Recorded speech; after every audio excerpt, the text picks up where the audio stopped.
Olá, aluno! Olá, aluna! Você já se pegou pensando, será que esse texto é uma história? Ou será que eu devo colocar argumentos num relatório? Nesse vídeo você vai entender mais sobre as características dos tipos de textos para você se sentir mais autônomo, mais autônoma na produção dos seus textos.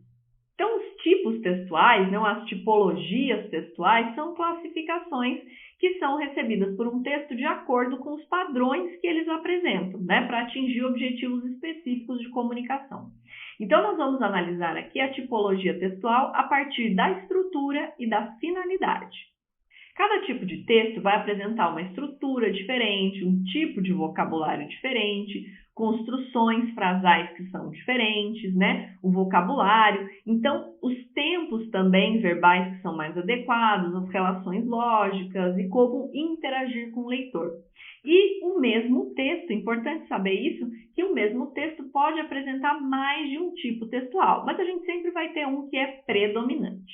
Nós temos 5 tipos de texto: os textos narrativos, descritivos, expositivos, dissertativos e injuntivos. O texto narrativo é aquele que conta uma história, que narra um fato, e essas histórias elas podem ser reais ou fictícias. São os romances, os contos, os relatos de viagem, por exemplo. Esse tipo de texto ele apresenta, por definição, 5 elementos: o personagem, o enredo, o narrador, o tempo e o espaço. É o nosso esquema PENT. Os personagens, eles são aqueles que realizam as ações nas histórias. Eles podem ser personagens protagonistas, antagonistas ou secundários. O enredo é o que e como as coisas aconteceram. O narrador é quem conta a história, e ele pode ser personagem, testemunha ou onisciente. O tempo é quando as ações se passam. Então, a gente pode pensar em um tempo cronológico e um tempo psicológico. E o espaço é onde as ações se passam.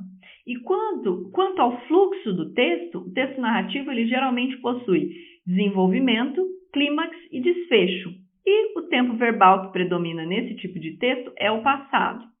Já o texto descritivo, como o próprio nome sugere, é um texto que descreve detalhadamente, de forma que o leitor consiga criar uma imagem mental daquilo que está sendo descrito. Então, para uma melhor compreensão e estruturação do texto descritivo, a gente utiliza adjetivos, verbos de ligação, metáforas, comparações, para criar essa imagem mental. Então, os cardápios, os anúncios, as descrições dos produtos são exemplos de textos descritivos. E esse texto descritivo, geralmente, ele se organiza dessa forma: a apresentação do que vai ser descrito, o desenvolvimento, que inclui a caracterização e a finalização da descrição.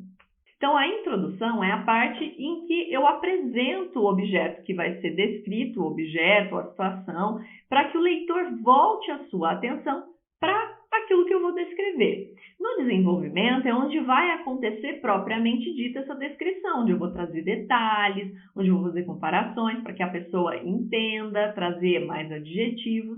E na minha conclusão é quando eu vou terminar de caracterizar isso que eu estou caracterizando e dar o foco específico. Eu não sei que seja somente descrever, mas eu posso dar um foco específico e aí geralmente eu tenho outro gênero textual ali, Então, um relatório ou até mesmo vender um produto, Descrever um produto e no fim eu vou oferecer para a pessoa. O texto dissertativo, que é clássico nos vestibulares, nas provas de concurso, ele tem 2 tipos, O texto dissertativo argumentativo e o dissertativo expositivo. No dissertativo argumentativo, vai apresentar um ponto de vista a partir de argumentos, de provas, de deduções, para persuadir, para convencer o leitor a concordar com aquela tese defendida. Já o texto dissertativo expositivo, ele não busca convencer o leitor, ele busca expor as ideias de quem está escrevendo.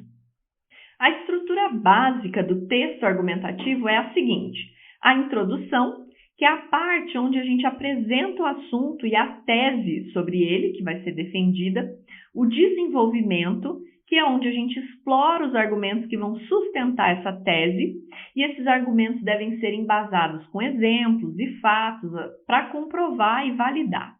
e a conclusão, que é o desfecho do assunto no que a gente retoma a tese inicial. Então, pode ocorrer a apresentação de soluções viáveis ou de propostas de intervenção, mas não é obrigatório. Já o texto expositivo, ele tem a função de informar o leitor. Ele não quer convencer de nada, né? Ele só quer expor conhecimentos e ideias.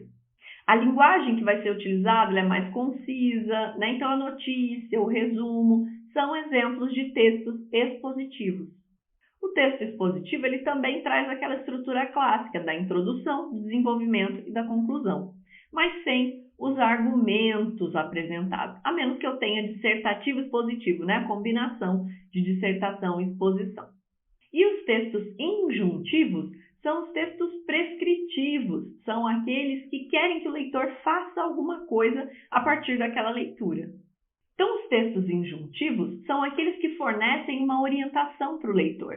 Eles não querem que o leitor só leia ou que ele pense sobre isso, eles querem que o leitor faça alguma coisa. As bulas de remédio são clássicos exemplos, né? Então, a gente tem presença muito forte de verbos no imperativo, faça isso, tome o remédio tal hora. Então, o texto injuntivo deseja que alguém faça alguma coisa.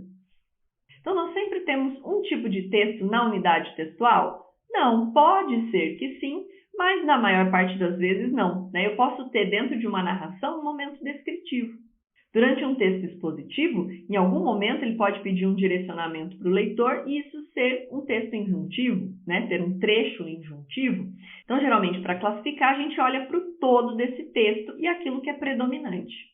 Classificar corretamente um texto permite que você explore muito mais os recursos que aquele tipo textual oferece para você produzir o seu texto.